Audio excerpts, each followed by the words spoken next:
सो बच्चों lecture number 2 record कर रही हूँ एंजाइम्स का। फर्स्ट लेक्चर में मेटाबॉलिज्म समझा चुकी हूँ कि आपकी बॉडी में जितनी भी बायोकेमिकल रिएक्शंस होते हैं उनको कलेक्टिवली हम मेटाबॉलिज्म बोलते हैं। मेटाबॉलिज्म के दो टाइप्स होते हैं। एक होता है कैटाबॉलिज्म जिसमें बड़े बड़े मॉलिक्यूल्स लार्ज मॉलिक्यूल्स टूट जाते हैं छोटे मुन्ने मॉलिक्यूल्स में, जिसको हम बोलते हैं मोनोमर्स, जिसकी बेस्ट एग्जाम्पल है रेस्पिरेशन। उसके बाद एनाबॉलिज्म आपको क्या बताता है, जब छोटे छोटे मॉलिक्यूल्स मोनोमर्स बिल्डिंग ब्लॉक्स मिलते हैं और लार्ज मैक्रोमॉलिक्यूल बनाते हैं जिसको हम पॉलीमर बोलते हैं, तो उसको हम बोलते हैं एनाबॉलिज्म। जैसे फोटोसिंथेसिस की बेस्ट एग्जाम्पल है। ठीक है, फिर मैंने आपको बताया था कि क्या नाम है, जो आपके पास एक्टिवेशन एनर्जी के बारे में बताया था कि रिएक्टेंट प्रोडक्ट में तब कन्वर्ट होगा और जब रिएक्टेंट्स प्रोडक्ट में कन्वर्ट होंगे, ठीक है ना, without the presence of enzyme की गैर मौजूदगी में, तो उस केस में एक्टिवेशन एनर्जी ज़्यादा चाहिए होगी। लेकिन अगर एंजाइम के केस में हम बात करें तो एक्टिवेशन एनर्जी कम हो जाएगी और आपका जो रिएक्शन हो जाएगा वो क्या हो जाएगा, फास्ट हो जाएगा।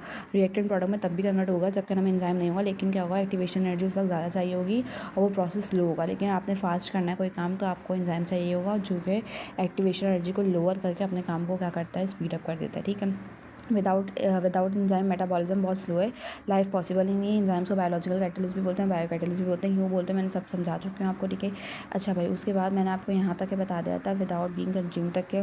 अच्छा भाई, आपको मुझे ये बताना था कि ऑर्गेनिक सब्सटेंस बायोलॉजिकल पॉलीमर्स, ठीक है ना, मतलब ये बता रही हूँ कि ये बेसिकली हमारा जो एंजाइम है वो एक ऑर्गेनिक सब्सटेंस है, ठीक है, बायोलॉजिकल पॉलीमर है, ठीक है ना। कैटेलाइज स्पेसिफिक केमिकल रिएक्शन जो कि स्पीड अप करता है। कैटेलाइज का मतलब होता है किसी भी केमिकल रिएक्शन को स्पीड अप करना। तो ये स्पेसिफिक केमिकल रिएक्शंस को हमारी बॉडी में जो हो रहे हैं उसको स्पीड अप करता है, कैटेलाइज करता है। इसकी हिस्ट्री देखो तो 19वीं सेंचुरी की स्टार्ट में दो फ्रेंच केमिस्ट आते हैं, ठीक है ना, दो फ्रेंच केमिस्ट आते हैं 19वीं सेंचुरी के स्टार्ट में। एक का नाम है पाइन और दूसरा का नाम है परशूज। दोनों क्या करते हैं, मिक्सचर लेते हैं बार्ली सीड्स का, यानी कि अनाज वगैरह या गंदम वगैरह का क्या नाम है, मिक्सचर लेते हैं बार्ली सीड का और उसमें से एक्सट्रैक्ट करते हैं स्टार्च डाइजेस्टिंग एंजाइम। यानी उस वक्त क्योंकि एंजाइम की टर्म इंट्रोड्यूस नहीं होती तो उन्होंने एक एंजाइम निकाला जिसका नाम रहता है स्टार्च डाइजेस्टिंग एंजाइम और जिसका नाम था डायस्टेज। क्या नाम था, डायस्टेज, जो कि फर्स्ट एंजाइम है जो कि डिस्कवर्ड हुआ है। डायस्टेज पहला एंजाइम है जो कि स्टार्च डाइजेस्टिंग एंजाइम है, यानी कि स्टार्च को डाइजेस्ट करवाता है। ठीक है, तो डायस्टेज फर्स्ट एंजाइम है जो क्या नाम है डिस्कवर्ड हुआ था, ठीक है ना। 1878 में टर्म एंजाइम भी इंट्रोड्यूस हो गई थी।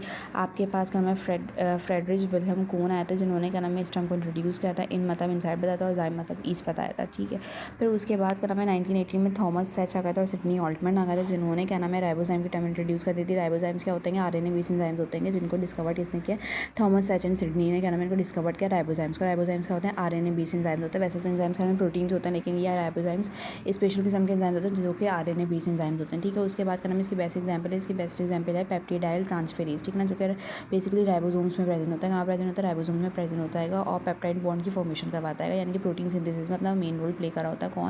कौन सा एंजाइम भाई, पेप्टिडाइल ट्रांसफेरेज, जो कि राइबोसोम में प्रेजेंट होता है। और क्या नाम है, जो आपको पता है पेप्टाइड बॉन्ड होता है, यानी कि एक अमीनो एसिड और दूसरे अमीनो एसिड के दरमियान में जो बॉन्ड होता है उसको हम बोलते हैं पेप्टाइड बॉन्ड या पेप्टाइड लिंकेज।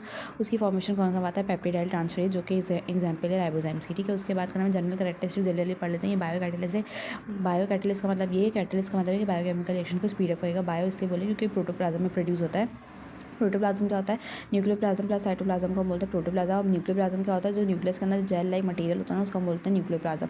और साइटोप्लाज्म तो आपको पता है जो सेल के अंदर जेल लाइक मटेरियल होता है। तो न्यूक्लियोप्लाज्म प्लस साइटोप्लाज्म दोनों में ये क्या नाम है एंजाइम्स प्रेजेंट होते हैं, ठीक है ना। एंजाइम न्यूक्लियोप्लाज्म में भी होते हैं यानी न्यूक्लियस के जेल लाइक मटेरियल में, और सेल के भी जेल लाइक मटेरियल साइटोप्लाज्म में प्रेजेंट होते हैं यानी प्रोटोप्लाज्म में प्रोड्यूस होते हैं। ठीक है, उसके बाद क्या नाम है ये प्रोड्यूस होता है प्रोटोप्लाज्म में, सिंथेसाइज इन सेल के अंदर बनता है नेचुरली। और अगर आप रिकमेंडेड डीएनए टेक्नोलॉजी से बनाओगे तो आर्टिफिशियली भी आप क्या नाम है एंजाइम्स को बना सकते हो। अच्छा, मोस्टली क्या नाम है जो एंजाइम्स होते हैं वो प्रोटीन्स होते हैं। और कौन सी प्रोटीन होते हैं, ग्लोब्यूलर प्रोटीन। आपको पता है फाइब्रस प्रोटीन्स भी होते हैं, ग्लोब्यूलर प्रोटीन्स भी होते हैं। प्रोटीन की दो टाइप्स होती है, तो basically globe shape like proteins होती हैं, तो ये मोस्टली प्रोटीन होता है। और कौन सी प्रोटीन से मिलकर बनते हैं, ग्लोब्यूलर प्रोटीन से। ठीक है ना, हाई मॉलिकुलर वेट, इनका वेट अच्छा खासा होता है, तभी इनको हम क्या बोलते हैं, मैक्रोमोलिक्यूल्स बोलते हैं, पॉलीमर बोलते हैं। ठीक है, कॉम्पोजिशन प्योरली अगर क्या नाम है एंजाइम्स प्रोटीन के बने हुए, तो जैसे एग्जाम्पल ले लो एमिलेज अमाइलेज की और पेप्सिन की। अमाइलेज और पेप्सिन प्योरली प्रोटीन के बने होते हैं। लेकिन देखो अगर क्या नाम है एंजाइम में कोई नॉन प्रोटीन पार्ट है तो उसको हम बोलते हैं कोफैक्टर। उसको हम बोलते हैं कोफैक्टर, जैसे कि एसिटाइल कोए। एसिटाइल कोए में जो एसिटाइल कोए ना वो कोएंजाइम ए यानी कि CF, यानी कि आपको ये बता देंगे कि ये बेसिकली क्या नाम है बिल्कुल प्योरली प्रोटीन नहीं है। ठीक है ना, मैंने आपको क्या बताया कि जो नॉन प्रोटीन पार्ट होता है एंजाइम में उसको हम बोलते हैं कोफैक्टर। उसको हम क्या बोलते हैं, कोफैक्टर। तो एसिटाइल कोए, ठीक है ना, ये जो कोएंजाइम है, ठीक है ना, ये आपको कोएंजाइम ए है, ये बता रहा है कि इसमें क्या आएगा, इसके अंदर कोफैक्टर प्रेजेंट है। ठीक है ना, इसके अंदर क्या आएगा, कोफैक्टर प्रेजेंट है। तो ये आप बात समझ जो नॉन प्रोटीन पार्ट है उसको हम बोलते हैं कोफैक्टर। ठीक है, अच्छा, location of action of endo enzyme, अगर देखो इनसाइड द सेल प्रोड्यूस हुआ वहीं अपना अपना काम करने लगा तो उनको बोलेंगे कि वो एंडो एंजाइम है। एक्सो एंजाइम यानी कि प्रोड्यूस सेल में हुआ और अपना काम कहाँ कर रहे हैं, बाहर जाके कर रहे हैं, सेल के बाहर जाके कर रहे हैं, तो उसको बोलेंगे एक्सो एंजाइम्स। ठीक है। अच्छा, स्पेसिफिसिटी वर्ड लेते हैं, ये हाईली स्पेसिफिक है, यानी कि जैसे ये होता है ना ताला चाबी वाला, तो हर चाबी हर ताला नहीं खोल सकती और हर ताला हर चाबी से नहीं खुल जाता, बिल्कुल वैसे ही एंजाइम का एक अपना सबस्ट्रेट होता है। ठीक है ना। सबस्ट्रेट क्या होता है, जो कि एक्टिव साइट पे आके लगता है और फिर एंजाइम एक्टिव हो जाता है। साइज़ क्या होता है, बहुत ज़्यादा बड़ा होता है। एंजाइम का साइज़ क्या होता है, बहुत बड़ा होता है, और सबस्ट्रेट क्या होता है, छोटा होता है, मच लार्जर। एंजाइम का जो साइज़ होता है मच लार्जर होता है एज़ कम्पेयर टू सबस्ट्रेट। ठीक है। उसके बाद क्या नाम है, ये क्या नाम है, क्या बताना था कि सबस्ट्रेट क्या होता है, रिएक्टेंट ऑफ एंजाइम। जो एंजाइम का रिएक्टेंट होता है उसको हम क्या बोलते हैं, सबस्ट्रेट। रिएक्टेंट वो होता है ना जिसका रिएक्ट करो और प्रोडक्ट बनाओ, तो एंजाइम रिएक्टेंट के साथ यानी कि सबस्ट्रेट के साथ रिएक्ट करके प्रोडक्ट बनाता है। ठीक है ना। सबस्ट्रेट बेसिकली एक्टिव साइट पे आके लगने वाला रिएक्टेंट होता है जो एंजाइम से रिएक्ट करके प्रोडक्ट बनाता है। ठीक है। एक्टिवेटर क्या होता है, ये आयन भी हो सकते हैं और सॉल्ट भी हो सकते हैं। क्या हो सकते हैं, ये आयन्स भी हो सकते हैं, सॉल्ट भी हो सकते हैं। जैसे कि आपको मैंगनीज़ की एग्जांपल है, मैग्नीशियम की है, क्लोराइड की। ये क्या करता है, एसिलरेट कर देते हैं एंजाइम एक्टिविटी, यानी कि स्पीड अप कर देते हैं, किसकी एंजाइम की एक्टिविटी को बढ़ा देते हैं। जो ये फैक्टर अफेक्टिंग एंजाइम एक्टिविटी, वही 4 फैक्टर हैं, ये आपको सामने नजर आ रहे हैं, temperature, pH, enzyme concentration, substrate concentration. इंशाल्लाह उसको लेक्चर नंबर 3 में कवर अप करें।